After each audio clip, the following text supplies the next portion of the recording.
Boker Tov, nous sommes le 26 décembre 2017, le 8 Tevet 5778, Daniel Haïk au micro, David Amara à la technique. Heureux de vous retrouver ce mardi matin pour une nouvelle heure d'actualité sur Studio Kalita.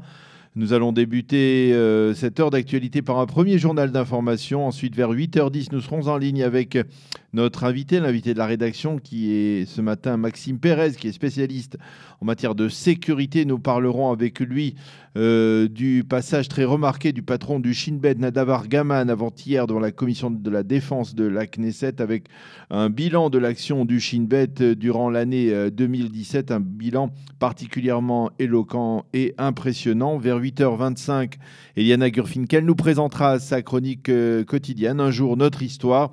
Vers 8h35, je vous présenterai la revue de la presse et des médias israéliens. Et vers 8h45, nous serons en ligne avec Shlomo Balzan. Shlomo Balzan que nous connaissons, qui est guide au mémorial du Yad Vashem, éducateur, et qui a reçu au cours des derniers jours un prix pour l'ensemble de sa carrière dans le monde de l'éducation juive et sioniste. Il nous expliquera exactement la nature de ce prix.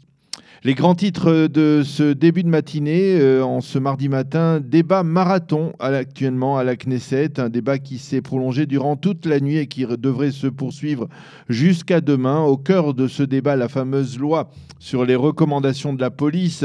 L'opposition fait tout pour torpiller le vote de cette loi et par conséquent, les débats vont se prolonger. La séance de la Knesset n'a pas été interrompue durant toute la nuit. C'est le nouveau président de la coalition gouvernementale, le député Likoud Dodi Amselem, qui s'en est pris, je cite, à l'opposition et à la presse en inaugurant donc ce débat autour de la loi des recommandations, une loi qu'il a voulu promouvoir. Il a accusé l'opposition et la gauche, la presse gauchisante, a-t-il dit, de vouloir faire croire qu'il s'agissait là d'une nouvelle loi destinée à protéger le Premier ministre Binyamin Netanyahou dans le cadre de ses enquêtes, alors que selon lui, il n'en est rien. Le chef de l'opposition, Yitzhak Herzog, lui a répondu que cette loi s'inscrivait dans une vaste campagne visant à affaiblir les instances judiciaires du pays. Avant de débuter le débat sur les recommandations de la Knesset, le Parlement israélien a voté une loi présentée par le député orthodoxe Moshe Gafni, appelant le ministre du Travail, Chaim Katz, à tenir compte de la sainteté du Shabbat lorsqu'il délivre des permis de travail durant le jour saint.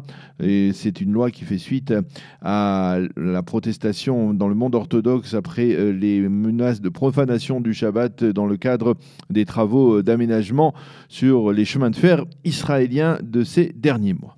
La commission de planification de la mairie de Jérusalem a validé hier la construction de quelques 300 unités de logement dans le quartier de Gilo, au sud-est de Jérusalem. L'adjoint au maire et président de cette commission, Meir Torjman, s'est félicité de la décision prise par cette commission. Depuis l'arrivée de Donald Trump à la Maison-Blanche, cette construction dans Jérusalem se déroule comme nous le souhaitons et nous en sommes pleinement satisfaits, ce qui n'était pas le cas, a-t-il dit, durant le mandat du président américain Barack Obama. Le Guatemala a annoncé hier le prochain transfert de son ambassade de Tel Aviv à Jérusalem. C'est le président guatémaltèque Jimmy Morales qui a annoncé cette information. Selon lui, en dépit du fait que le Guatemala ait été l'un des 9 seuls pays qui ont voté contre la résolution anti-américaine jeudi dernier lors de l'Assemblée générale des Nations unies, eh bien, nous avons l'intime conviction, a-t-il dit, d'être sur la bonne voie, la voie de la vérité. Le chef de la diplomatie japonaise est actuellement en visite en Israël. Taro Kono a été reçu par le président de l'État, Reuven Rivlin, et il s'est rendu au mémorial du Yad Vashem. Il doit rencontrer aujourd'hui le Premier ministre Binyamin Netanyahou, qui est également, on le sait, le chef de la diplomatie israélienne. Et puis en France, après le tollé général provoqué par un article dans le journal pour enfants Youpi, un article qui tendrait à expliquer que l'État d'Israël n'est pas un État comme tous les autres, au même titre, et je le cite, que la Corée du Nord, eh bien, le président du groupe Bayard, propriétaire de ce journal Youpi, a présenté ses excuses aux lecteurs et à toutes les personnes qui ont été choquées par cette information ou la formulation de cette information. Il a indiqué par la suite que le magazine renfermant donc cette information allait être retiré de la vente dans les kiosques et points de distribution à travers toute la France. Le président du CRIF, Francis Khalifa, qui avait vivement réagi en écrivant une lettre au président du groupe Bayard, avait affirmé que prétendre qu'Israël n'était pas un État à part entière était une grave erreur. Fin de citation. La météo pour terminer, le temps, retour du soleil sur l'ensemble du pays et hausse des températures. Il fera aujourd'hui 15 degrés à Jérusalem, 20 à Tel Aviv et 23 degrés à Eilat. Nous allons marquer une pause musicale et on se retrouve dans quelques instants pour dialoguer avec notre invité Maxime Pérez, spécialiste en matière de sécurité et de défense.